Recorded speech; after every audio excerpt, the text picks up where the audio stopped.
Yes. Buwis buhay din ang pagkuha nito mga kapuso. Ayan oh. Katulad niyan oh. Nakadikit lang siya sa pakat kung tawagin. Yan oh. Kita nyo yan. Yan. Buwis buhay din kasi nasa mga bakaw siya nakadikit. At minsan ay malambot ang putik.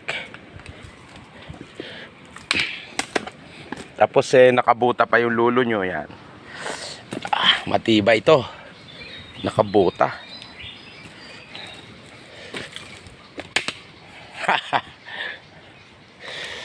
Oh my goodness. Ang anak ni Janice, kontraktor. Oh my goodness. Ang anak ni Janice, kontraktor.